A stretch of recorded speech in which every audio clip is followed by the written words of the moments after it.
All right, next up, Christy Martino. According to her website, you can find this next presenter reading about LBJ, playing piano, eating bread, singing Rihanna songs in the car, watching Frontline, testing for her next belt in Taekwondo, exploring the meaning of life with Dylan, Snoop, and Oscar, or sleeping, or should I say trying to sleep. Christy Martino is also co-founder of the design studio, Haig and Martino, and a political operative fighting poverty and racism in America. She is an activist, world traveler, and in treatment. It's my Boston coming out in me. Sorry. So let's have a warm welcome for Christy.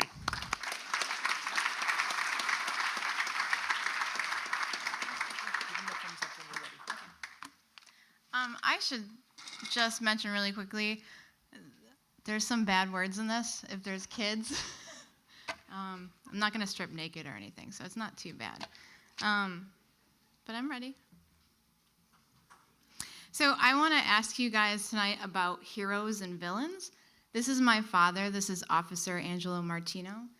He was a city cop in Binghamton, New York, where I grew up for 32 years. He was also a barber, a Marine, a Vietnam vet, and also a really difficult man to love. This was his favorite phrase when he was introducing me to new people.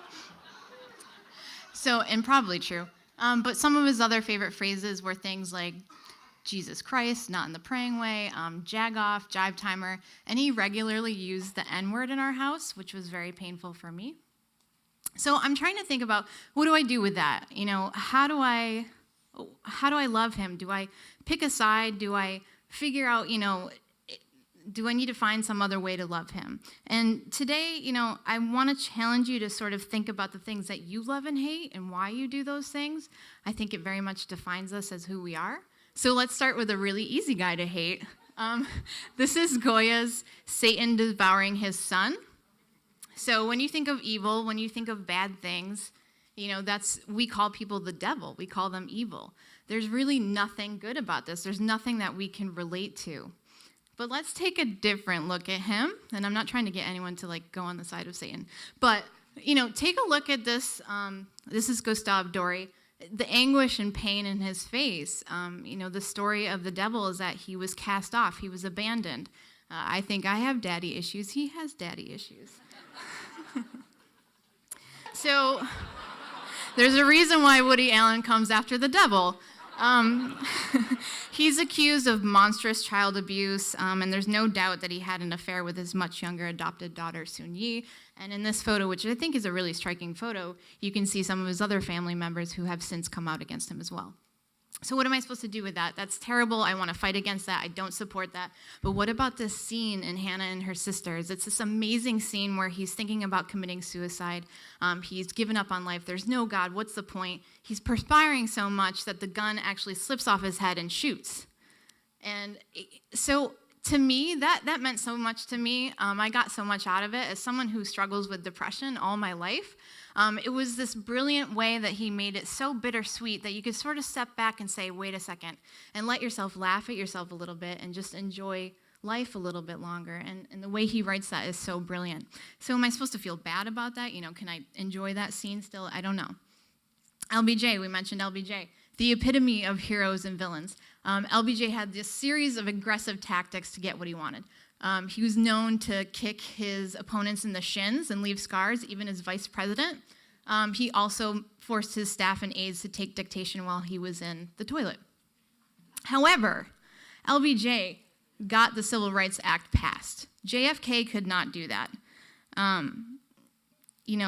He is an incredible political master genius. So how do we deal with that? Is he a hero and a villain? How do we think about him? So Frida Kahlo, right? Beloved artist, confessional, honest, brave, massive merchandising opportunities, it turns out. You can get a bracelet, t-shirt, whatever. And as, someone who's inclined to the arts, when I first discovered her when I was young, I was all about it. I couldn't get enough of Frida Kahlo. And I started looking at her work, and this is her self-portrait with Stalin. And just a reminder, 6 million people were murdered under Stalinism. Maybe it's a lapse of judgment. We don't know how she was thinking about that. She did withdraw support for Stalin, but later ended up championing Chairman Mao. In case you didn't know that. So I will bet money that the mother who dressed up her daughter as Frida Kahlo didn't really have that context. But I want to ask you, does that matter? Can we separate the art from the artists themselves? And Frida's probably a little bit easier to do that with than Woody Allen or the devil. But an example. Mike Tyson, undisputed champion, baddest man on the planet, Iron Mike, heavyweight champion of the world, #1 on ESPN list of hardest hitters in heavyweight history. He came from nothing and literally became the best at something. Mike Tyson, convicted of raping Desiree Washington, numerous domestic abuse allegations, bankrupt, bipolar, addict. Evander Holyfield's ear, if anybody remembers that, is old enough. There's this great quote from Customato. To see a man beaten not by a better opponent, but by himself is a tragedy. So where do we draw the line on him? Alan Lomax, he was a major influence in music. He created and collected this massive archive for the Library of Congress. Without him, we would have lost so many songs, so much ethnic folklore, and really he revolutionized, the blues and folk revival, and we wouldn't have rock and roll without him. But there's this issue of exploitation and no compensation for artists. Joni Mitchell, you cannot be a young woman and survive puberty without having the album Blue on repeat. That's Joni Mitchell in the middle. On the left is Joni Mitchell in blackface. She wore that at a Halloween costume party and decided, it's still great. I'll put it on the cover of my album. So let's keep going with music. Let's talk about hip-hop. I love hip-hop. This is an artist called Saigon. He has this amazing track called The Color Purple. It's essentially talking about how gang members should stop fighting each other and shooting each other. The color purple, red and blue make purple, that's love. Unfortunately, in that track, about 45 references to the word faggot are used. So how do I, do I still listen to that music? Do I still love it? So I love this quote. I always remember this, I can't remember. Walt Whitman's Song of Myself, and I think that's absolutely true. We are all, we all contain multitudes, we're large, but what do we do with that? Again, I still think the things that you love define who you are. The things that you hate define who you are. And we're all these pieces, we're all these fragments. So what do we choose to hang on to? Do we have to take the whole? So coming back to my dad, I'm wearing this whistle. This is his police whistle that he gave me about 8 years ago. He's a very hard man to understand and love, but I've chosen to hang on to this tiny piece of him because it's a symbol of protection and a symbol of his love for me, so I'm going to hang on to that. Thank you.